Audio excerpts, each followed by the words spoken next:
Página 114. Tema 3. Raiz e caule. A raiz e suas partes. A raiz é o órgão que fixa a planta ao solo ou a outro substrato e dele absorve água, sais minerais e o gás oxigênio, necessário à respiração celular. Em uma raiz podemos identificar coifa, zona de multiplicação celular, zona de alongamento, zona pilífera e zona de ramificação. A coifa é um envoltório formado por células mortas. Ela protege a ponta da raiz do atrito com as partículas do solo. A zona de multiplicação celular é a região da ponta da raiz protegida pela coifa. É composta de células que se multiplicam com frequência, ocasionando o crescimento da raiz. A região acima da coifa é a zona de alongamento. Nela, as células se alongam, fazendo com que a raiz aumente em comprimento. A zona pilífera, também chamada de região de absorção, é composta de pelos absorventes que retiram água e sais minerais do solo ou do substrato. Esses materiais compõem a seiva mineral. Da chamada zona de ramificação, partem raízes secundárias que auxiliam no suporte da planta e na absorção de água e sais minerais. Observem a imagem, estrutura da raiz. Então, nós temos a imagem A, que é a representação esquemática de uma raiz. Então, nós temos a zona de ramificação, a zona pilífera, a coifa, a zona de alongamento e os pelos absorventes. Nós temos a imagem B, que é o detalhe em corte do trecho da zona pilífera, mostrando o pelo absorvente. E a imagem C, detalhe em corte da extremidade da raiz, mostrando as células das zonas de alongamento, zona de multiplicação celular e coifa. Vamos prestar atenção na explicação. Imagine uma árvore sem raízes. Bastaria que nós empurrássemos um pouco para o lado e ela cairia. Da mesma forma, sem as raízes, uma planta não poderia retirar do solo a água com os sais minerais. Portanto, a raiz é o órgão da planta que tem por funções fixá-lo no solo e dele retirar a água com os sais minerais necessários à sua nutrição. A região das ramificações, além de aumentarem a área da raiz, ajudam no processo de fixação. Se não fosse essa região, bastaria puxar para cima uma planta que ela sairia facilmente do solo. A região pilífera tem pelos finíssimos que, em contato com o solo, dele retiram a água com sais minerais. Por isso, são denominados de pelos absorventes, quer dizer, absorvem esses nutrientes e essa água do solo. A região de reprodução celular apresenta células em intenso processo de divisão. Novas células são continuamente produzidas. A coifa, ela funciona como uma espécie de capuz que protege a extremidade delicada da região lisa. Sem a coifa, as células da região de reprodução podem ser destruídas quando em contato com grãos duros do solo. Página 115. Tipos de raízes. É possível classificar as raízes em pivotantes e fasciculadas. As raízes pivotantes, também chamadas de axiais, são constituídas por uma raiz principal desenvolvida, visivelmente diferenciada, da qual partem raízes laterais menores, as raízes secundárias. As raízes fasciculadas, também chamadas de adventícias, são formadas por várias raízes finas que apresentam aproximadamente o mesmo tamanho. Nesse tipo de sistema radicular, não existe uma raiz principal claramente diferenciada. A maioria das raízes é subterrânea, mas existem também raízes aéreas que ficam acima da superfície do solo e aquáticas. Há raízes modificadas que desempenham funções específicas. Entre elas, incluem-se as raízes escoras, raízes sugadoras, raízes tuberosas, raízes respiratórias e raízes tabulares. Observem o esquema, tipos de raízes. Então, nós temos na letra A raiz principal. Essa raiz principal, ela forma o que nós chamamos de raiz pivotante. Então, notem que ela é constituída, essa raiz pivotante, ela só tem uma raiz principal com algumas ramificaçõezinhas. são as raízes secundárias. E na imagem B, nós temos uma raiz fasciculada e o solo. A raiz fasciculada, ela possui várias ramificações. Observem a imagem abaixo. As raízes da orquídea são aéreas, ou seja, crescem expostas ao ar.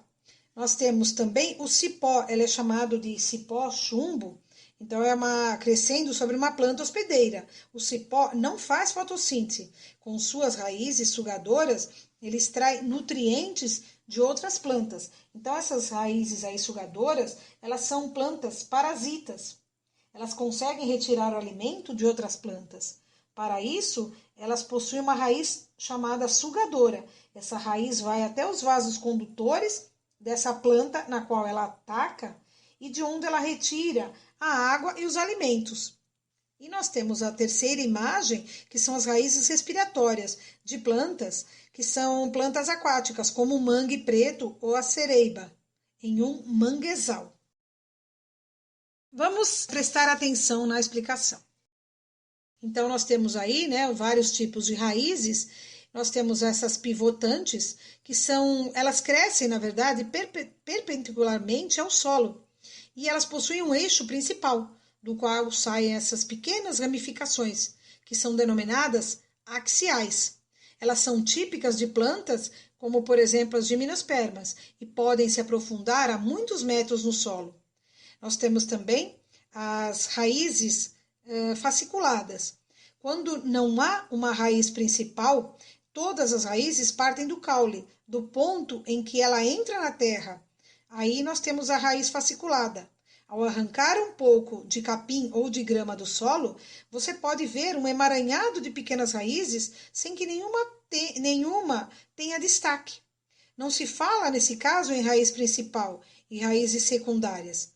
Muitos denominam a raiz fasciculada de raiz em cabeleira, pois o aspecto permite essa lembrança. Página 116. O caule e suas partes.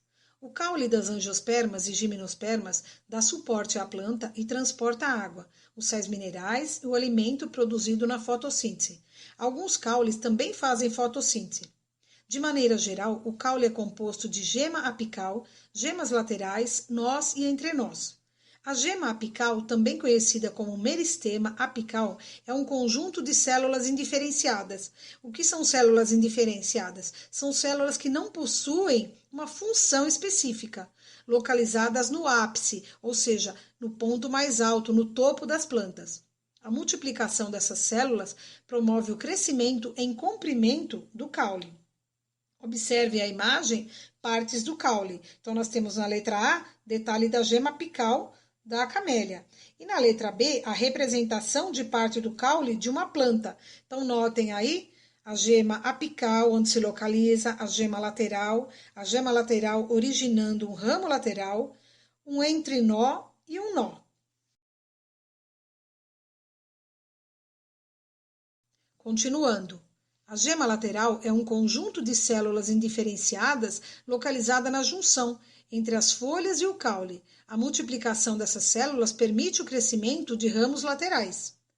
Nó é a região do caule de onde surgem as folhas. A região entre dois nós consecutivos é denominada entrenó. Transporte de seiva. A condução das seivas mineral e orgânica pode ocorrer por difusão de célula para célula, como acontece nos musgos ou pelos tecidos de condução, xilema e floema, nas plantas que os apresentam. O xilema é constituído por células que formam tubos muito finos e que conduzem a seiva mineral desde as raízes até as folhas. A capilaridade é a propriedade que os líquidos têm de subir por tubos muito finos. Quanto mais estreito o diâmetro do tubo, mais alto é o nível atingido pelo líquido que sobe por ele. Por isso, a capilaridade é um dos fatores que possibilitam a chegada da água absorvida pelas raízes até as folhas do topo das árvores. Também existem outros fatores que ajudam a seiva mineral a subir até as folhas em troncos altos. Já o floema conduz a seiva orgânica entre folhas e raízes. A seiva orgânica é conduzida pelos elementos condutores do floema. Esses elementos são células especializadas na distribuição da seiva orgânica, principalmente das folhas, para as diversas partes da planta. O caule é o elemento integrador entre as partes da maioria das plantas. Vamos prestar atenção na explicação. A importância do caule, das angiospermas e gimnospermas, é principalmente o suporte que ela dá à planta e o transporte de água e o alimento que é produzido na fotossíntese. O caule possui algumas partes chamadas gema apical, gemas laterais, nós e entrinós. Na ponta do caule localiza-se uma gema apical. Essa gema ela promove o crescimento do caule em altura e as gemas laterais promovem o crescimento e as ramificações. O nó é a região do caule onde surgem as folhas. A cada 2 nós, nós temos o chamado entrinó. A condução da seiva mineral, ela se dá por 2 formas. A difusão, que vocês viram já anteriormente, que acontece de célula para célula, no caso das briófitas, que possuem uma pequena altura, e pelos tecidos de condução, que são o xilema e o floema. O xilema ele vai conduzir a seiva mineral das raízes até as folhas. As plantas também possuem tubos muito finos para que ocorra a capilaridade, ou seja, esses tubos finos fazem com que a água ela suba até as folhas do topo das árvores com mais facilidade. O floema ele conduz a seiva orgânica entre as folhas e raízes. Página 117. Tipos de caules. Os caules podem ser subterrâneos, aquáticos ou aéreos.